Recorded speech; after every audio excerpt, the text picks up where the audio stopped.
Welcome to Uptown Chats, a podcast where we share stories about environmental justice by and for everyday people. I'm your co-host, Jaron. And I'm your other co-host, Lonnie. And today, we're celebrating Cecil Corbin-Mark, who was fundamental in making We Act what it is today. That's right. We'll hear from our executive director, Peggy Shepard, about the early days of We Act just after the groundbreaking lawsuit against the North River Sewage Treatment Plant when Cecil was hired as the first full-time employee of We Act, kind of picking up where we left off in December. But before we get to that, Lonnie, can you read We Act's mission statement? Absolutely. We Act's mission is to build healthy communities by ensuring that people of color and or low-income residents participate meaningfully in the creation of sound and fair environmental health and protection practices and policies. Thank you. So why are we honoring Cecil in this episode, Lonnie, besides the fact that he's one of the reasons that we have our jobs? Well, there are a couple of reasons. First, like you said, Cecil was We Act's deputy director and well-known and highly respected leader in the environmental justice movement. Cecil was a lifelong resident of Hamilton Heights in Harlem, New York, where his family has lived for 6 decades.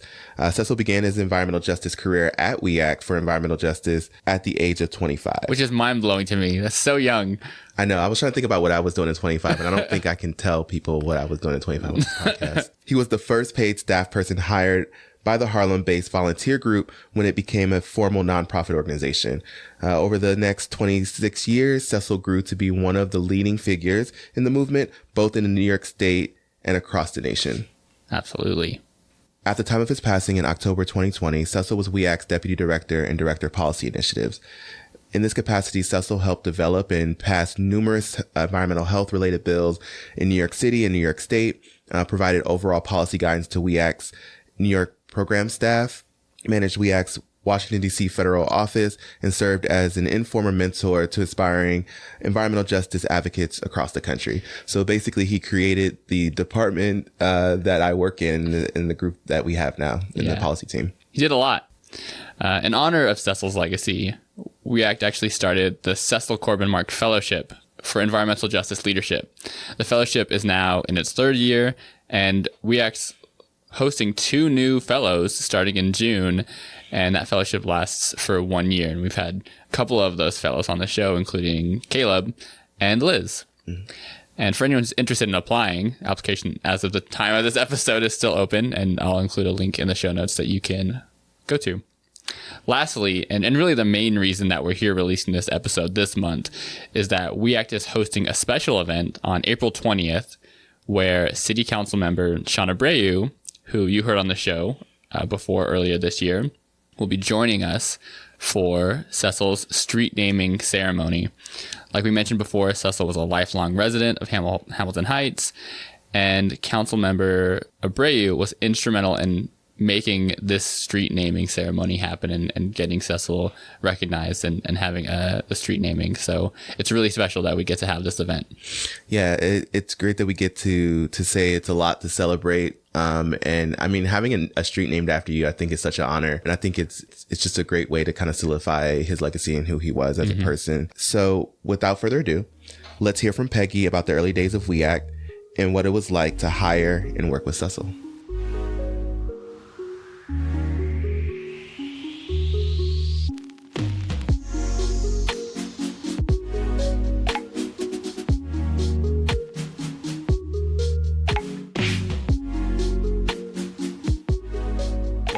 Thank you so much for joining us, Peggy. We're so excited to have you on the show. It's been a long time coming. Wow, yeah. So I imagine Bernice told you how I met Cecil, that I was walking down Convent Avenue one Saturday afternoon, and they were having their sort of annual, summer street festival. And I heard this young man on the microphone talking about quality of life and our block, sustainability, cleanliness, clean air. And I stopped and said, who in the world is talking about these issues? And I went and introduced myself and, interacted with him a couple of times afterwards. I was the Democratic district leader, so I had a Democratic club, the West Harlem Independent Democrats. It was on 145th Street between Broadway and Amsterdam. I think there's a hardware store there now. And, that's where we had not monthly, but weekly meetings to talk about political issues in the community. If it was near election time, to get people on the ballot, to talk about voter turnout. And so Cecil, came every now and then. But it was really after we got the settlement of our lawsuit that I'm sure Eric Goldstein at the Natural Resources Defense Council talked to you about. Once we got that lawsuit settlement and a $1.1 million environmental benefits fund for West Harlem, we were able to secure $200,000 from that fund to hire our first staff at WEACT. And Cecil was the first staff, and I remembered him and really didn't know him that well, but reached out to him. He was working at the Bronx DA's office doing a special project on child abuse and child trafficking. And so I told him, I said, we have this money. We're going to start WEACT. Yeah, WEACT had been a volunteer group for about 6 years. But now we could really focus on the issues of the community. And so he said he'd consider it. And I think a number of his colleagues tried to talk him out of it. I mean, my God, you're going to leave a city job and go to some startup for something called what? Environmental justice? What the hell is that? And so I'm sure he got a lot of flack, but he called me back and said he wanted to do it.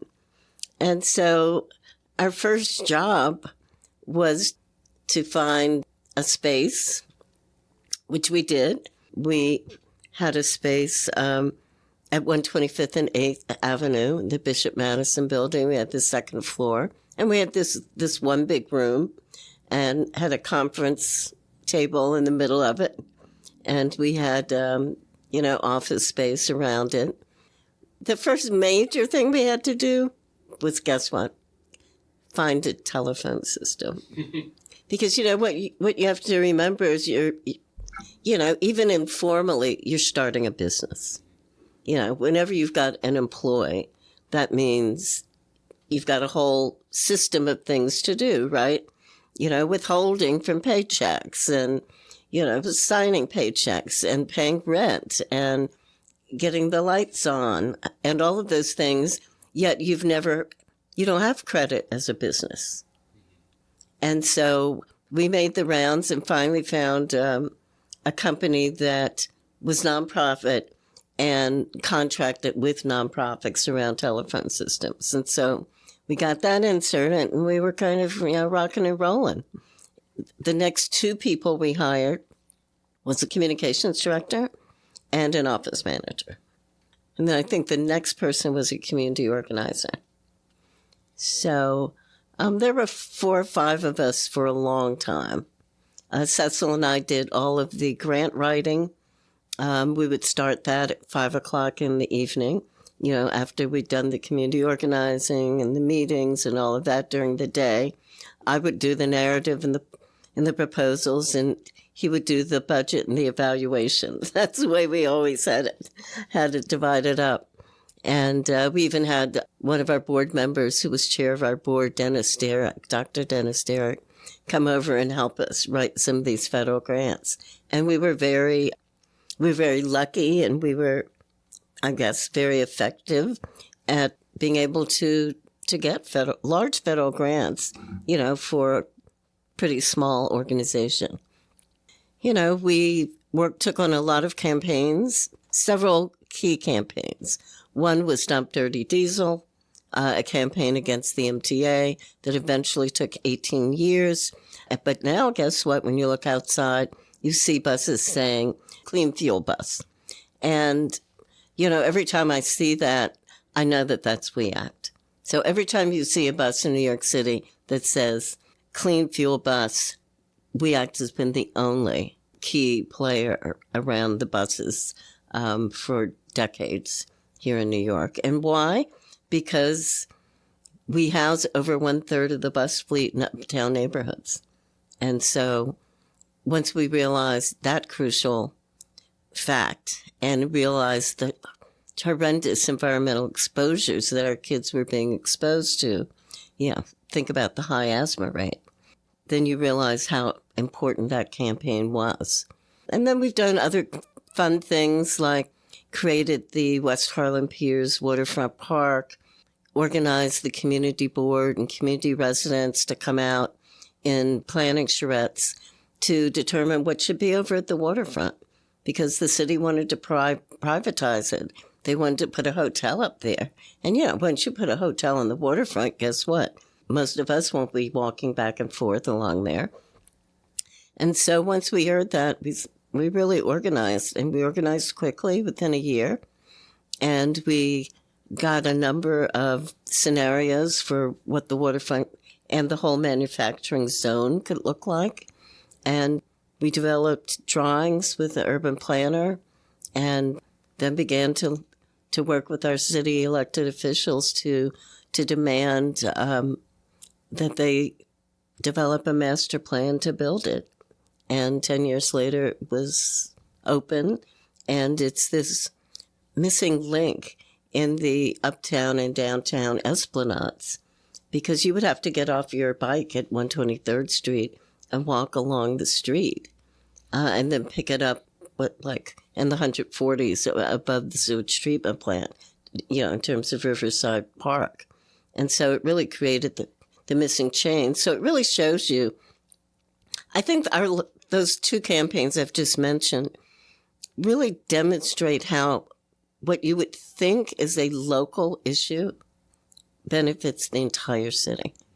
I mean, that esplanade benefits everyone in New York City and is well used, and the bus system and cleaner air obviously benefits everyone. So even though it seemed like, well, we're the only neighborhood who's hosting, 6 depots. 7 were in Manhattan. 6, all but 1 were uptown, even though those buses go throughout Manhattan and some go into the Bronx. But we were bearing the brunt of it. So it seemed like a local issue nobody else cared about, nobody else was concerned about. But the resolution of that created a benefit for the entire city. So when people say, what makes you, even though there's a lot of ways that we haven't been effective or we haven't been able to move ahead and get the sustainability and the investments we want, even so, what makes you want to get out of bed every day and feel good? And it's some of those things.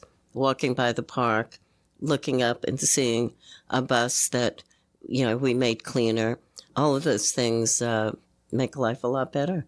One of the things because as you were laying everything out, did you always envision WeAct transitioning from like a volunteer kind of organization of people to that day one, we have money now to be a little more formalized, we've got a phone line, and in that, did you envision that be kind of where WeAct was going to go? And then second, did anything change when it came to how you did the work that you did in the organizing when you had to kind of make that jump where you were now, I guess you could quote unquote official, even though you'd already been official in lots of ways? So I think, just understanding history and how communities operate. So often you see groups that spring up to address a particular problem. They address the problem, and then they go back to what they were doing, until something else pops up, and then another group begins to organize. And we realized that environmental exposures and environmental justice concerns were not only significant to the health and sustainability of communities, but that there were so many other issues that were in this community that we were just becoming aware of. We also realized that the MTA wanted to build another depot across from 3333 Broadway and across from that junior high school there. And it was interesting because we worked with the Community Board 9 on it, and the kids at this junior high school wrote over 100 letters to the MTA talking about how the demolition was rocking their classrooms and how they were scared and anxious and how they did not want that to continue. And so we realized that they were going to build another depot. They wanted to put senior citizen housing on top of the depot. And we realized this was a strong environmental justice issue because there was no environmental review. So we decided with a legal group, a Harlem Legal Services that was on Broadway at that time, we went to them, and even though they usually really took housing tenant cases, they took this case on and they helped us sue the MTA. And we were suing the MTA to demand an environmental impact statement known as an EIS. And what we found was that transportation facilities in New York City are exempt from environmental review. So yeah, that seems a little fishy. Transportation facilities and their land is exempt from environmental review. However, if that land or any part of that land is to be used for something other than a transit use, then there would have to be environmental review. And so them wanting to put senior housing on top meant that they would have to do an environmental review. They didn't want to do that. So the senior housing was stopped. And I mean, you would say, oh, you stopped housing, affordable housing. But what good is it to have affordable housing if it's making you sick? And in some cases, children die. Because back in the 80s and 90s, we were seeing children in this community still dying of asthma. Not that that doesn't happen occasionally, but it was significant at that point. And so I think continuing to see these issues around environment, deciding to sue the MTA, well, basically, you've got to have an organization to do that. You know? So we're like, okay, West Harlem Environmental Action, and we incorporate it. And we did that as in direct response to being able to sue the MTA. And so we realized that this wasn't an ad hoc issue here or there, that there was a sustained advocacy that needed to happen in this community. And the funny thing, and I don't know if Eric or Venice mentioned it, but when we got the settlement, we were talking about, oh my God, what are we going to do?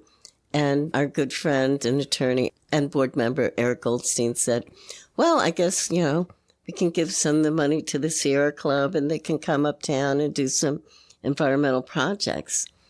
And I looked at Bernice and I said, no, we're going to create our own little NRDC uptown. And I think he was stunned. Maybe we stunned ourselves, but that's what we set out to do. We're going to create an advocacy organization that is sustained and really serves this community and is a monitor and watchdog for this community. Now, we never perhaps anticipated at that time, to answer your second question, that we would be working statewide, nationally, and to some degree interacting on international environmental policy as well. That's super. I feel like it's helpful to have some of those kind of specific details of, and it's great because Vernice, I think, mentioned that exact conversation of we want to have our own mini NRDC, uptown, and I wouldn't really say mini anymore. It's now it's we're growing. I'm curious for you, and in those early days, you were going from, like you said, kind of the more volunteer oriented way of going about the work. And I remember Vernice mentioning that, y'all were doing your full-time jobs and then on top of that, trying to do all the work that went into, creating WeAct. What was it like for you in those days of transitioning from trying to do all of that and then to being kind of a full-time WeAct employee? And what were the things that you were really envisioning as like, these are the components that we want to embody as an organization. These are the things that, we see as like components of NRDC that we want to try to create, and maybe some things that we don't want to recreate, maybe things that we want to differentiate ourselves from an NRDC? Yeah, I would say I'm not sure that those were issues we thought so intentionally about. I think it was almost understood for us that we were about the racial disinvestment in our communities, that we were social justice organizations, that we were community-based. All of those things are different from an NRDC or any other mainstream environmental group. That organizing was the foundation of our work, that community residents needed to understand these issues and be able to speak on them and tell their own story. So we were very clear what the value of an organization like ours would be versus mainstream organizations. And I would say it was sort of an evolution, even though we had the money and the lawsuit settlement. It all happened at a funny period of time in which, I had been working for the New York State Division of Housing and Community Renewal as the Director of Public Information. And so, I was able to save up all my vacation time and then take time off and go to a community board meeting. It was funny. We had a meeting with the State Department of Parks because, we were very engaged in the Denny Farrell State Park, Riverbank State Park, that's on top of the sewage treatment plant between 138th and 145th Streets in the Hudson. And so I was meeting with him, and somehow it came out that that I had another job, and he was stunned because he thought I was running We Act every day. And so that was kind of funny. But what happened is I ended up leaving DHCR, Division of Housing, and I went to work as the Women's Outreach Coordinator for Liz Holtzman, who was the city controller. And at the time, she was about to run for re-election. And so I'd gotten there, and about 7 months later, she lost the primary to Alan Hevesy. And so about the same time, the lawsuit settlement had happened. And the idea was, well, Peggy, you should run it. And I hadn't really thought about it. So I was having a natural transition at the same that all of these things kind of came to a head at the same time. That's so serendipitous. I feel like a lot of things, they happen for a reason. The timing works out in a way that really sets us up for great opportunities like this to be the leader of what is now a fantastic and globally recognized organization. What was the reaction to We Act? Like at the community level, but then also what did these mainstream organizations think when We Act came on the scene? Well, I remember when David Dinkins was running for mayor. I don't know if that one year, it might have been like 1989 or something. And a group of progressive Democrats got together and they called it Environment 89. And there were these big meetings at St. John Cathedral, the Divine. And Vernice and I went to one of them. And during the open mic, we got up and said, what was he going to do about environmental racism and environmental justice? And nobody had ever heard of it. And so we were then asked, well, what is that? And so that was the first time that Vernice and I understand that those words were ever uttered to, a group of people trying to take action around politics in New York City. And I think people were just learning. And then, of course, we were very strong. We got a lot of media publicity on the buses. Daily News covered it a lot. Daily News back then had an Uptown guy, who covered Uptown. So we got a lot of media around the bus stuff and the MTA stuff. We did press conferences with We joined forces. We've always had strong partnerships and understood that we can't do this work alone. So we partnered with the TWU. So obviously, all of these depots are in our community, so all these TWU workers are right here. Many of them live in this community, but they're all working here. And so what we realized was it's not just the impact of diesel exhaust on people in this community, but what about the people inside the darn depot with the doors closed where all this exhaust is? What about the fact that I think it's been reported again in the Daily News and other papers that when a bus driver retires, many of them are dying within 5 years. So again, we understood that these drivers and maintenance people inside the depots were very impacted. So we were able to reach out. We have one of our older photographs, and we're standing outside of the 120 7th and Amsterdam Street Depot with Father Castle from St. Mary's Catholic Church and with TWU members with their hats and signs on. And we're all talking about diesel fumes can kill. And so, again, we were also able to really talk to the union about these issues as well.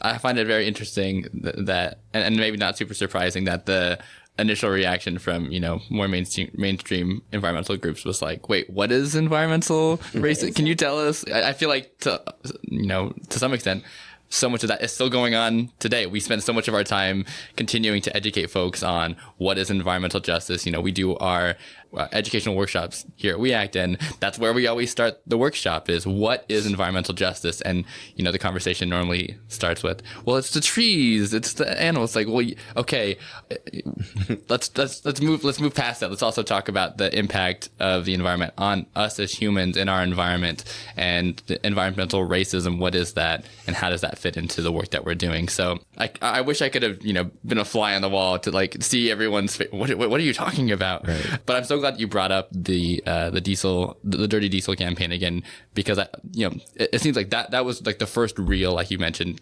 campaign that you all started as a newly formed organization.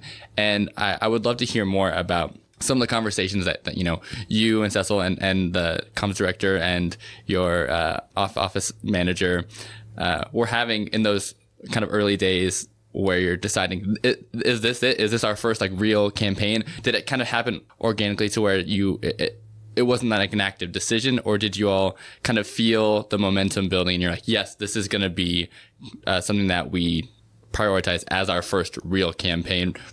Oh, absolutely. I mean, the North River campaign was the first, but that's an air quality campaign.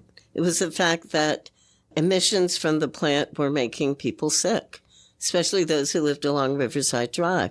But also the smells from the plant could be smelled all the way over here. We're here on Amsterdam.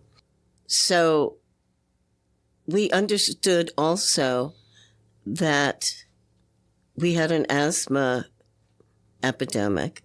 So we reached out to Harlem Hospital in Columbia to find out whether they saw more hospitalizations coming from our zip codes. And so we talked to a man named Dr. Jean Ford, who was the director of pulmonology at Harlem Hospital.